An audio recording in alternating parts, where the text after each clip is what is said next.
Good evening and welcome back to Be Rich.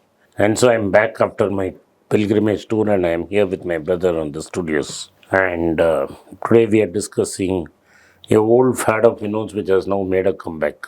When Vinod was a young kid and he used to travel abroad, and I was older so I didn't get much addicted to that. There's a game called the pinballs which used to flaps and then guide the ball to the target. Mechanical game. Mechanical game, and there is a lot of Lights. likes, themes, and noise. noise and likes, and it will be theme based. Yes. And so a lot of themes were there, and then it would sell. Somewhere around the mid 80s, what happened when Vinod was 9 or 10, these last Pinball machines. started to go out of fashion. Yes. And then what Electronic happened? games started taking over. Come in. And the one game which I played, Pac-Man, where I used to Yeah, man. grind Broke the so joy- many joysticks. grind the Yeah. joysticks. You should take it apart. Take it apart Yeah. and keep playing forever Yes. came into play. And we used to play tennis in a rudimentary game. When I see what your kids are now I playing learned what losing was back then. Because Anand used to whip me in everything. and what the kids play now in their Xbox and I all should tell you that. guys an anecdote about Anand and cricket. Anand's rule in cricket is whoever gets out has to bowl. So I'll always start batting first. First ball, I'll get out. Then for the rest of the afternoon, I'll be bowling to Anand. Anand will be knocking the ball around the park. I'll have to bowl, go field, come back and bowl. My entire afternoon used to go for bowling to him. After one afternoon, we decided never to play with Anand ever again. So anyway, Coming back. Coming back. I read an article in the Economist where your pinball machines are coming Yeah. back. Wait. Not only in pinball. No, They anyway, made first, that- yeah. And then there were two manufacturers. WMS was one company, and I think there's a Stern or one company. Yeah, Stern, yeah. They were the two companies which were making up. And somewhere in the early 2000s, WMS decided to close its last making Yes. pinball machine. The Stern is a family owned business which is doing extremely well.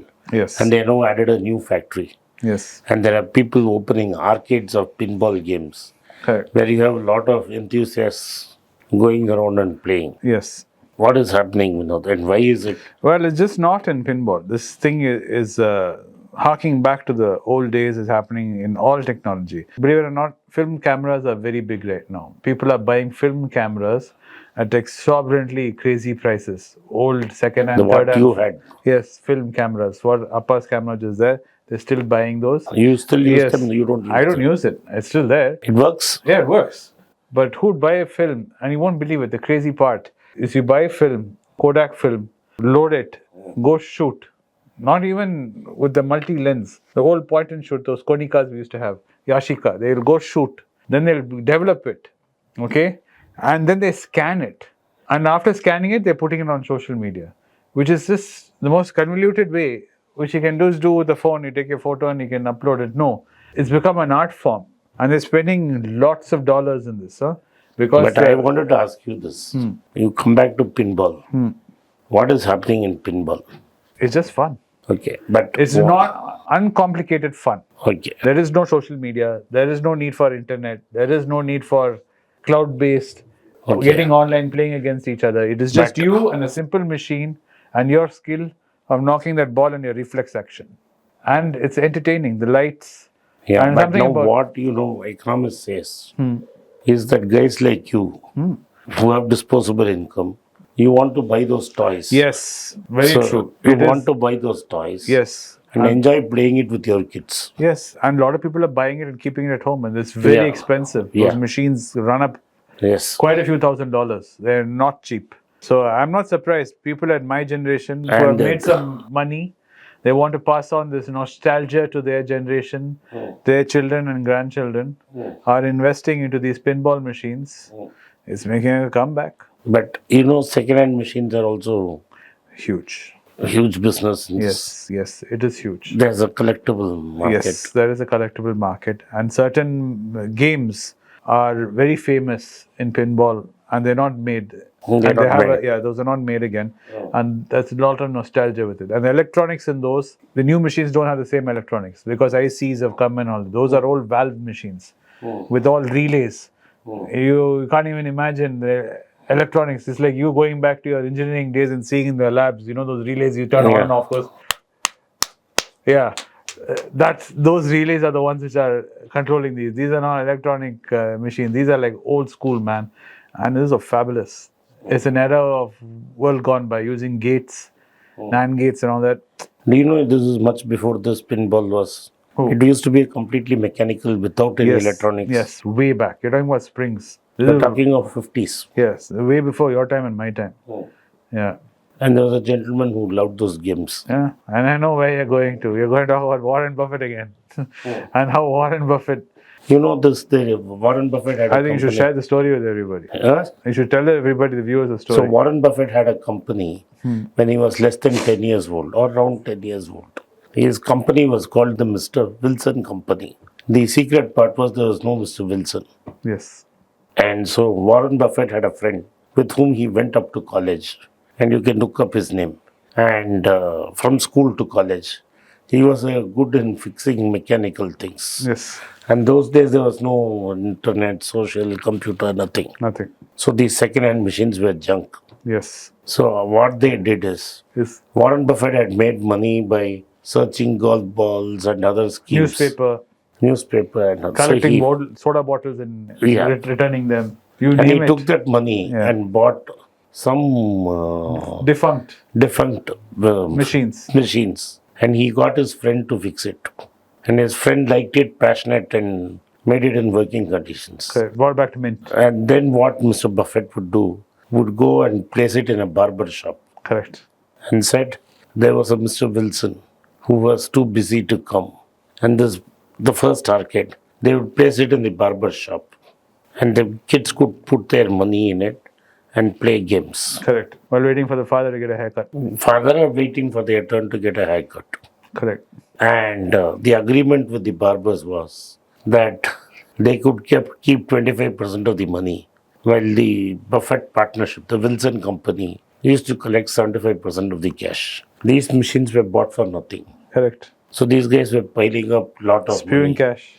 They were spewing cash. Imagine 10 or 11 years old. I can't imagine doing that when I was 10 or 11. I can't imagine you doing it today. No, that's true. So quickly they had spending cash, call me on. So they had quickly put it up in 10 or 15 locations. And these guys were making a lot of money. Yes. And whenever the barber demanded more, he would bring up images of Mr. Wilson, who was very angry and very upset. But only both of them, there was no Wilson. True.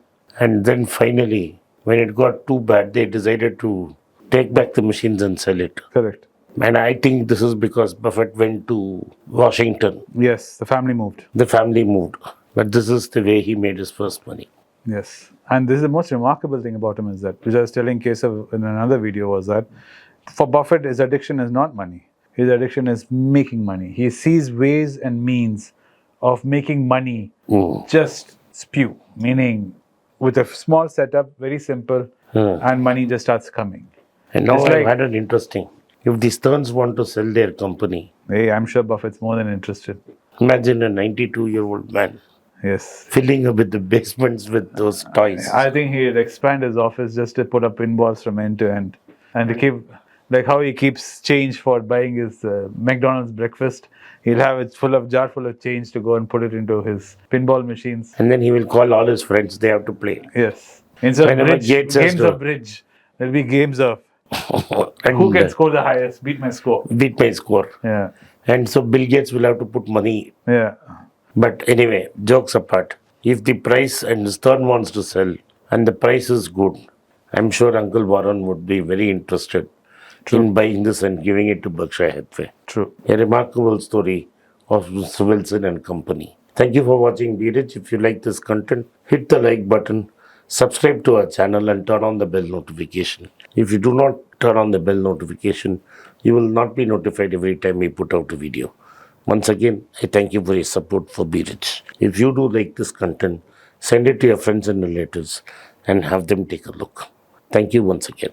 We had a meeting in Singapore. I was very pleased with the results. Indians received me with great love and affection, and I enjoyed my time in Singapore. The meeting was a big success, and I could meet a people from various walks of life. I miss going to Kuala Lumpur, which is very close to Singapore, just 4 hours drive, and I have been asked to come there. So my team decided on the 11th of June, Sunday, we would do an event in Kuala Lumpur. If you would like to meet me in Kuala Lumpur, kindly send a message at the WhatsApp number given below and or drop a mail to the mail ID given below. My team would contact you at earliest. Once again, I thank you for your support for Be Rich. It's a great privilege and honor that so many of you in thousands have subscribed to my channel and have supported me.